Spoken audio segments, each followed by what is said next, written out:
Hi friends, welcome to SH சமையல் and black.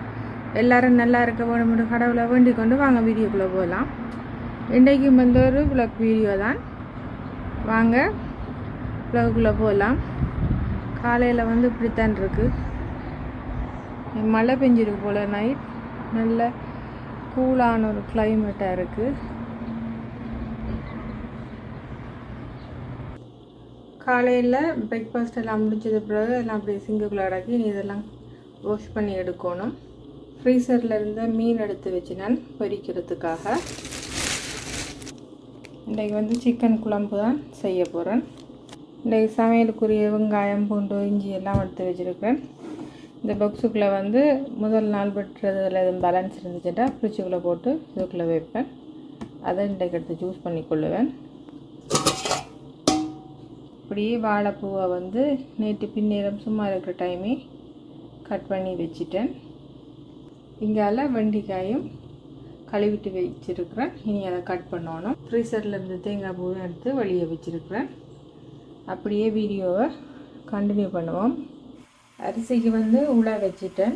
வெண்டிக்காயும் கழுவிட்டு வடிவாக கட் பண்ணி வச்சுருக்கிறேன். ஒரு பச்சை மிளகாயை ஆட் பண்ணுறேன்.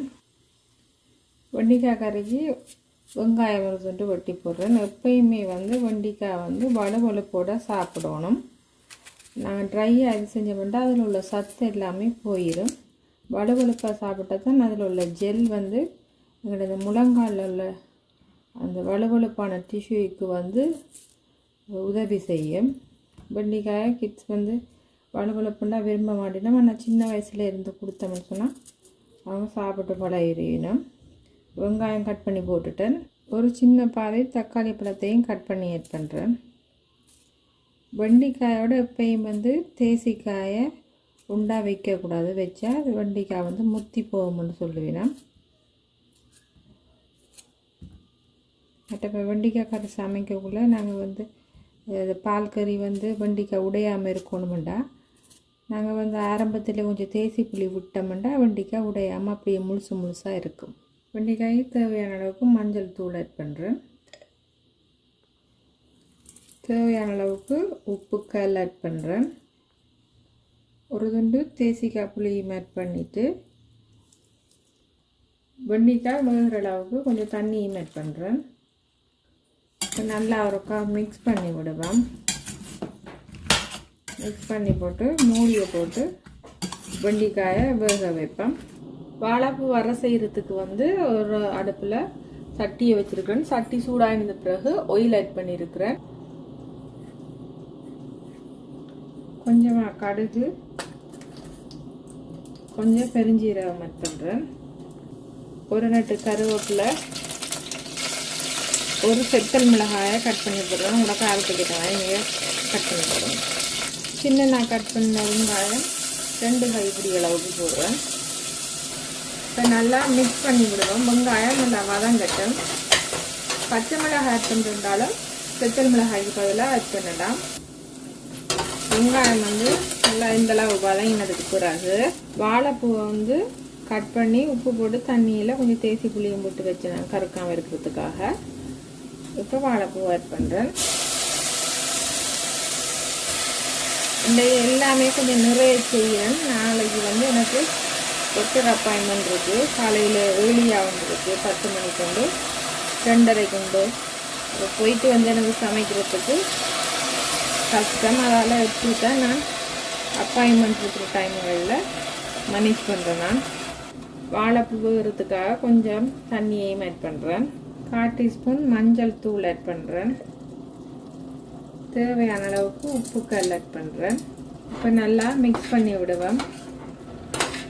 மைண்ட் வாய்ஸ் இருக்குது. ப்ரெக்னன்சி டைமில் இந்த பழைய சாப்பாடு அடுத்த நாள் வச்சு சாப்பிட்றாண்டு கறிகள் மட்டும்தான் முதல் நாளே செய்து வச்சிருவேன். வச்சா நாளைக்கு ஹீட் பண்ணி போட்டு சாப்பிடலாம். மற்ற ரைஸ் சலாட் எல்லாம் உடனே அதை போட்டு செய்து சாப்பிடுவோம். தனியாக இருக்கிற நாங்கள் இப்படித்தான் செய்தால் எங்களால் மேனேஜ் பண்ண முடியும். இப்போ உதவி இருந்தால் யாராவது ஹாஸ்பிட்டலுக்கு போயிட்டு வர வீட்டில் செய்து வைப்பினோம். இங்கே அப்படி ஒன்றும் இல்லை தானே. இப்போ வெளிநாடுகளில் கூடுதலாக எல்லாருமே இப்படித்தான் செய்து வச்சுட்டு போகிறது. இப்போ மற்ற நாளையிலேண்டா கடைகளில் வாங்கி சாப்பிடலாம். ஆனால் இப்போ நான் டயட்டில் இருக்கிறபடிவா கடைகள்லையும் சாப்பிட இயலாது. அதெல்லாம் வீட்டில் செய்ய வேண்டும். இப்போ இது வந்து வேகட்டும், மூடியை போட்டு வேக வைப்போம். இதனால வெண்டிக்காய் வெந்து கொண்டு இருக்கு. வெண்டிக்காய் இப்போ நல்லா வெந்துட்டு இனி வெண்டிக்காய்க்கு வந்து தேங்காய் பால் விடணும். தேங்காயிடம் முதல் பால் ஆட் பண்ணுறேன். உங்களுக்கு எந்த அளவுலையோ அதை கேட்ட மாதிரி ஆட் பண்ணிக்கொள்ளுங்க. ஒரு நட்டு கருவேப்பிலை உருவி ஆட் பண்ணியிருக்கிறேன். ஒரு கொஞ்சமாக புளி ஆட் பண்ணுறேன். நாங்கள் ஆல்ரெடி புளி விட்டு தான் வெண்டிக்காயை வச்சுனாங்க. மற்றது தக்காளி பழம் போட்டிருக்கிறோம். அதுக்கேற்ற மாதிரி புளிப்பு சுவைக்கு பார்த்து விடுங்க. நல்லா அவருக்கா மிக்ஸ் பண்ணி விடுவேன். மிக்ஸ் பண்ணினோம்னு சொன்னால் சுவையான வெண்டிக்காய் பால் கறி வந்து ரெடி. இதே வீடியோ வந்து ரெசிபி வீடியோவும் போட்டிருக்கிறேன். தனியாக பார்க்கணுமெண்டா அந்த லிங்கை வந்து இதில் கொடுக்குறேன் பாருங்க. காலையில் பிளட் சுகர் செக் பண்ணினது பிறகு இப்போ 10 மணிக்கு வந்து கொய்யாப்பழம் சாப்பிட்றேன். 4 சின்ன கொய்யாப்பழமும் 1/4 கப்பை விட கொஞ்சம் குறைவாக பாலும் குடிக்க போகிறேன். அரிசியையும் கழுவி போட்டேன். இன்றைக்கி வந்து கனடாவில் லாங் வீக்கெண்ட். அதனால் தமிழ் கடைக்கு ஹஸ்பண்ட் போனார். அப்போ மகனையும் கூட்டிகிட்டு போயிட்டார். மகன் வீட்டில் இருந்தால் இந்த நேரம் சத்தமாக இருக்குது, மகன் இல்லாத ஒரு மாதிரி இருக்குது. இப்போ வந்து சிக்கனுக்கு வெங்காயத்தை கட் பண்ணுறேன். நான் உங்கள்கிட்ட ப்ரெக்னன்சி வீடியோவில் வந்து குட் நியூஸ் அப்லோட் பண்ணுற நேரம் எனக்கு ஆல்மோஸ்ட் 32 வீக்ஸு கிட்ட ஆகிட்டு. இங்கே வந்து வீக்ஸ் கணக்கு தான் பார்ப்பினேன். ஆரம்பங்களில் வந்து என்னால் வீடியோ பெருசாக எடுக்கவே முடியலை. எல்லாம் சரியான போமிட்டும் தலை சுற்றும், அதால் எடுக்கையில். ஓகே, நான் இறைச்சிக்கு வந்து வெங்காயமும் உங்களோட காய்ச்சி கட் பண்ணிட்டேன். அடுத்து என்ன செய்வேன்னு பார்ப்போம். கையோட சிக்கனையும் கழுவ போகிறேன். சிக்கனை வந்து பெரிய பெரிய துண்டாக தான் போட்டு சமைக்க போகிறேன். இதோட வாழைப்பூவும் வெந்து வந்துட்டு நான் கொஞ்சம் இதில் தண்ணி வத்தட்டேன். வாழைப்பூ வந்து வெந்துட்டு அப்புறம் வாழைப்பூக்கு தேங்காய் பூ ஆட் பண்ணுறேன். உங்களுக்கு எந்த அளவு பூ ஆட் பண்ண விருப்பமோ அதுக்கேற்ற மாதிரி ஆட் பண்ணி கொள்ளுங்க.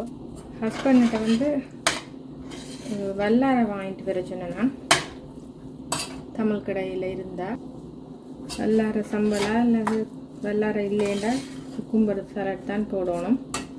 ஹஸ்பண்ட் வந்தது அப்புறம் தான் வல்லாரை சம்பளா குக்கும்பர் சலாட்டான்றது டிசைட் பண்ணணும். இப்போ ஒரு துண்டு தேசிக்காய் புளி ஆட் பண்ணுறேன். உங்களோட புளிப்பு சுவைக்கேற்ற மாதிரி ஆட் பண்ணிக்கொள்ள வேண்டியது தான். ஒரு நட்டு கருவேப்பிலையும் ஆட் பண்ணுறேன். பச்சையாக வதக்கப்புலையும் ஆட் பண்ணினா இப்பையும் ஆட் பண்ணுறேன். கருவேப்பிலை போட்டால் நல்ல ஒரு ஃப்ளேவர்ஃபுல்லாக இருக்கும். நல்லா மிக்ஸ் பண்ணினோம்னா வாழைப்பூ வரையும் ரெடி. இனி சிக்கன் கறி செய்ய போகிறேன். சிக்கன் கறிக்கு வந்து அடுப்பில் தட்டி வச்சு எண்ணெய் சூடாக இருந்த பிறகு பட்டை, கருவாப்பட்டை, ஏலக்காய், கராம்பெல்லாம் ஆட் பண்ணியிருக்கிறேன். கடுகு, சின்ன சீரகம், பெருஞ்சீரகம், 2 கருவேப்பிலை, லைட்டாக கட் பண்ணிடுற வெங்காயம் நல்லா இருக்கும் மிக்ஸ் பண்ணி விடுவேன். வெங்காயம் வதங்கினது 2 டேபிள் ஸ்பூன் இஞ்சி பூண்டு பேஸ்ட் ஆட் பண்ணினா அதில் பச்சை வாசனை போனது பிறகு ஒரு மீடியம் சைஸ் தக்காளி போட்டு கட் பண்ணி ஆட் பண்ணுறேன். தக்காளி நல்லா வதங்கினது பிறகு 3 டேபிள் ஸ்பூன் குழம்பு மிளகாத்தூள் ஆட் பண்ணுறேன். உங்களோட காரத்துக்கு ஏற்ற மாதிரி ஆட் பண்ணிக்கொள்ளுங்க. குழம்பு மிளகாத்தூள் ஆட் பண்ணிவிட்டு கொஞ்சமாக கரம் மசாலா பவுடரும் உப்பு ஆட் பண்ணுறேன். பிறகு சிக்கன் கோச்சது பிறகு திருப்பி ஆட் பண்ணுறேன். நல்லா இருக்கும் மிக்ஸ் பண்ணி விடுவேன். உப்பு மஞ்சள்லாம் போட்டு கழுவி வச்சுருக்க சிக்கனை ஆட் பண்ணுறேன். சிக்கனுக்கு தேவையான அளவுக்கு உப்பு கல் ஆட் பண்ணுறேன். கடைக்கு போனாங்க வந்துட்டாங்க, என்னென்ன வாங்கிட்டு வந்துருக்காங்கன்னு சிக்கனை கூட்டினது பிறகு பார்ப்போம்.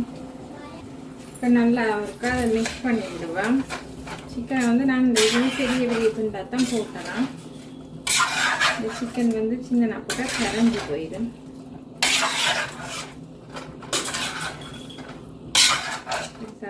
இப்போ வந்து சிக்கன் வேறளவு தண்ணி உங்களுக்கு தண்ணி குழம்பு ஆகணும்னா தண்ணி ஆகிங்க எப்படி வேணுமோ அதுக்கேற்ற மாதிரி வச்சுக்கொள்ளலாம்.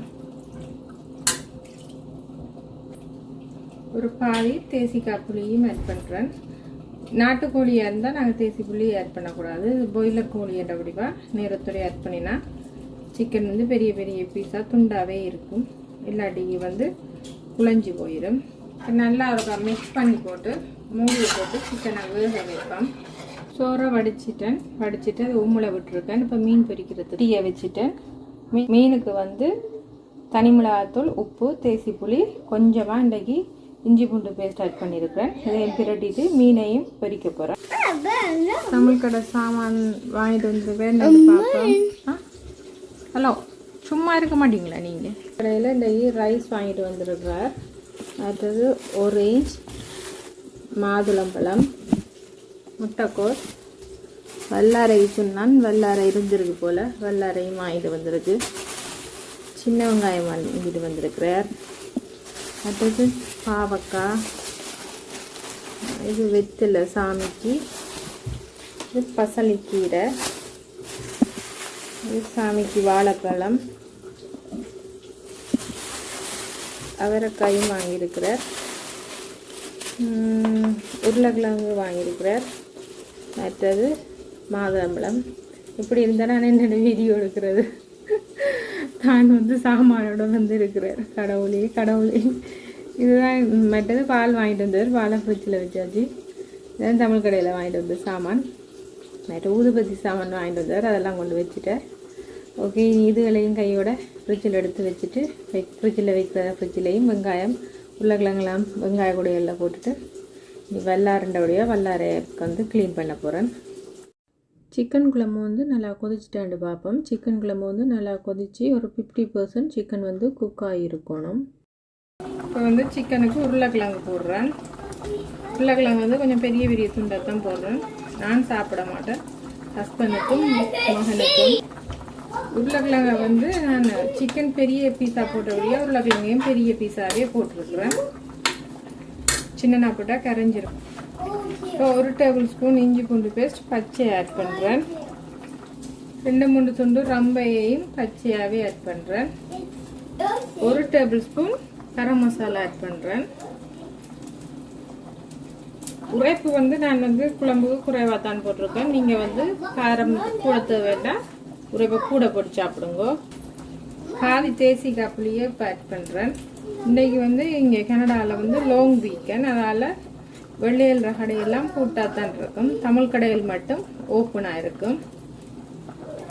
இப்போ நல்லா மிக்ஸ் பண்ணி விட்டுட்டு பொட்டேட்டோ நல்லா வேகட்டும். மூடியை போட்டு மூடி விடலாம். சிக்கன் வந்து சின்ன பீஸாக போட்டால் பொட்டேட்டோவும் சின்ன பீஸாக தான் போடணும். சிக்கன் பெருசாக போட்ட வடிவா நான் பொட்டேட்டோவையும் பெருசாகவே போடுறேன். இப்போ இது நல்லா கொதிக்கட்டும். உப்பு கொஞ்சம் பத்தாதமாக இருக்குது. உப்பு கொஞ்சம் போட்டிருக்கேன். மீன் பொரியல் வந்து ஒரு தரத்துக்கு பொரிச்சு எடுத்துட்டேன். மற்ற தரம் பொரிய போட்டிருக்கிறேன். வல்லாரையும் வந்து சம்பளுக்கு கட் பண்ணி கழுவி எடுத்துட்டேன். இன்றைக்கு வந்து வாங்கிட்டு வந்த சாமான் விலை வந்து $54.13. வெங்காயத்தில் சின்ன வெங்காயத்தில் விலையை பார்த்திங்கன்னா தலை சுற்றும். ஸ்மால் ஆனியன் வந்து பவுண்ட்ஸ் வந்து $5.99. அவ்வளோ வெங்காயமும் வந்து $11.68. 1 கிலோ வெங்காயமும் வராது. கிட்டத்தட்ட 3/4 கிலோ கிட்ட தான் இந்த வெங்காயம் வரும். சின்ன வெங்காயம் என்ன விலைன்னு பார்த்தீங்களா? இங்கே எல்லாமே விலை தான். பட் இருந்தாலும் சின்ன வெங்காயம் இங்கே பெரிய மவுஸ். இனி வல்லாரை கீரையை வந்து அரிஞ்சிட்டு வாரன். வல்லாரை சம்பலுக்கு வந்து ரெடி பண்ணி கொண்டிருக்கிறேன். இதுக்குள்ளே தேங்காய் பூ, சின்னனா கட் பண்ணின தக்காளி பழம், ஒரு பச்சை மிளகாயை கட் பண்ணி போட்டிருக்கேன். சின்ன வெங்காயம் ஒரு 10-15 சின்ன வெங்காயத்தை சின்னனா கட் பண்ணி ஆட் பண்ணியிருக்கிறேன். தேசி புளி சொன்ன உதரியில் தேசி புளி, மற்றது உப்பு தூள் ஆட் பண்ணியிருக்கிறேன். இறைச்சிக்கு கட் பண்ணின வெங்காயம் கொஞ்சம் கிடக்கு, அதையும் இதோடையே போட்டு விட்றேன். முதல்ல இதை நல்லா மிக்ஸ் பண்ணி விடுவோம். நல்லா மிக்ஸ் பண்ணி இது நல்லா மசிச்சு விட்டுட்டு வல்லாரைக்கீரை ஆட் பண்ணினோம்னா வல்லாரைக்கீரை வந்து கசப்புத்தன்மை இருக்காது. இலையும் கசங்காமல் ஃப்ரெஷ்ஷாக இருக்கும், நல்லா இருக்கும். முதல்ல இதை நல்லா மிக்ஸ் பண்ணி விடுவேன். வல்லார சம்பலுக்கு வந்து சின்ன வெங்காயம் தான் ருசியே. நான் இந்த பெரிய வெங்காயம் கொஞ்சம் கிடந்தபடியாக வெட்டினது கிடந்தபடியாக அதை வேஸ்ட் ஆக்கக்கூடாது தான் அதோட போட்டேன். நான் மகன் வந்து வல்லார சம்பல் வந்து சாப்பிட மாட்டார். அதால் அவருக்கு வல்லார போடுறது முதல் பச்சை மிளகாய் இல்லாமல் கொஞ்சமாக தெரிஞ்சு தக்காளி பழம் வெங்காயம் தேங்காய் பூ எடுத்து வைக்கிறேன். அவரை கொஞ்சம் எடுத்து வச்சாச்சு. இப்போ நான் வந்து வல்லார கீரையை இதில் ஆட் பண்ணுறேன். ஆட் பண்ணிவிட்டு மிக்ஸ் பண்ணோம்னா வல்லார சம்பல் ரெடி. உங்களுக்கு வந்து இதுக்கு மாசி போட விருப்பம்னா மாசி போட்டிங்கன்னா நல்லா இருக்கும். நான் அன்றைக்கு மாசி போட இல்லை. மாசி போட்டால் சட்டப்படி இருக்கும். உப்பும் தேசி புளியும் வந்து நல்லா சுள்ளண்டு இருக்கணும். இப்போ இதை நல்லா மிக்ஸ் பண்ணி விடுவேன். இலையை போட்டு நல்லா போட்டு அமர்த்தி இது செய்யக்கூடாது. சும்மா லைட்டாகவே செய்தோம்னா உப்பு புளியெல்லாம் இறங்கி இருக்கும். திருப்பி சாப்பிட்ற டைமும் இருக்கும். நல்லா மிக்ஸ் பண்ணணும். மிக்ஸ் பண்ணி கொடுத்தா சாப்பிடணும். என்ன காரணம்னா கீழே அடியில் வந்து உப்பு புளியெல்லாம் இறங்கிடும். இலையில் வந்து ஒன்றும் இல்லாத மாதிரி இருக்கும். நாங்கள் இப்போ சம்பல் வகையில் சாப்பிட்றதுனால நல்லா இருக்கா மிக்ஸ் பண்ணி கொடுத்தான் சாப்பிட வேண்டும். சம்பல் மட்டுமில்லை எல்லா கறிகளுமே சாப்பிட்ற டைமில் நல்லா இருக்கா மிக்ஸ் பண்ணி சாப்பிட்டா எல்லாமே ஈவனாக சேர்ந்துருக்கும். வெண்டிக்காய்க்கு வந்து பால் விட்டேன் நான். முதல் பால் அது மற்ற 2ஆம் பால் 3ஆம் பால்லாம் இருந்தது. அதை புழிஞ்சிட்டு ஃப்ரிட்ஜுக்குள்ளே வைக்க போகிறேன். இறைச்சிக்கு நான் பால் விடுறதில்லை. சில நேரங்களில் விடுவேன். அநேகமான இறைச்சி கறிகளுக்கு பால் விடுறதில்லை. நான் என்னோட லஞ்ச் மெனுவும் வந்து ரெடி ஆகிட்டு சுட சிவப்பரிசி சோறு, மீன் பொரியல், வல்லார சம்பல், வெண்டிக்காய் பால் கறி, வாழைப்பூ, வரை, சிக்கன் உருளைக்கிழங்கு போட்டு குழம்பு, இது நேற்றைய முட்டைக்கோஸ் வரை, இதுக்குள்ளே கொஞ்சம் மானுக்கு வல்லார போடுறதுக்கு முதல் கிளி வச்சது சம்பல் இருக்குது. இப்படித்தான் என்னோட லாங் வீக்கெண்ட் போனது. இன்றைக்கி இதுகள் தான் இவ்வளோதான் சமைச்சிருக்கிறேன். இனி வந்து எல்லாமே க்ளீன் பண்ணுற வேலை தான். சமையல் முடிஞ்சு இனி மகனை குளிப்பாட்டிட்டு எங்களோட லஞ்சை வந்து நாங்கள் எடுக்க போகிறோம். இந்த வீடியோவில் ஏதாவது பிள்ளைகள் இருந்துச்சுன்னு சொன்னால் மன்னிச்சு கொள்ளுங்கள். இது வரைக்கும் என்னோடய வீடியோவை பொறுமையாக பார்த்து எனக்கு கமெண்ட்ஸ் பண்ணி ஆதரவு தர அனைத்து நல்ல உள்ளங்களுக்கும் ரொம்ப ரொம்ப நன்றிகள். இன்னும் ஒரு இன்ட்ரெஸ்டான வீடியோவில் நான் உங்களை சந்திக்கிறேன். அது வரைக்கும் பாய்.